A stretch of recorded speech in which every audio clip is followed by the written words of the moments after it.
तर पंतप्रधान नरेंद्र मोदी यांनी इस्रायलसारखी रोखठोक भूमिका घेणं ही काळाची गरज आहे। नुसते जल करार स्थगित करून काहीही साध्य होणार नाही।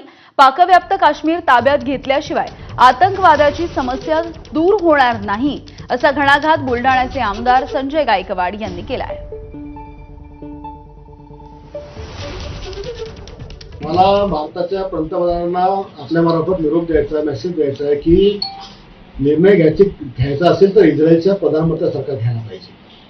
त्यांच्या घरात घुसून मारलं तर दुसऱ्या दिवशी यांनी आजपर्यंत त्याचा बदलाच कार्यक्रम चालू आहे। एकदा पीओके खतम करून टाका ना, आणि बाकीचं पीओकेला ताब्यात घ्या, मग बाउंड्री करा। देशामुळे पुन्हा आपल्या देशात कोणी घुसणार नाही। मागच्या काळात अनेक वेळेस अशा बाउंड्री फौजा उभा राहिल्या, 8-8 महिने फौजा उभा राहिल्या आणि काही झालं नाही। पुढची बातमी बघूयात। मुंबईमध्ये सध्या पुलांची चर्चा सुरू असल्याचं चित्र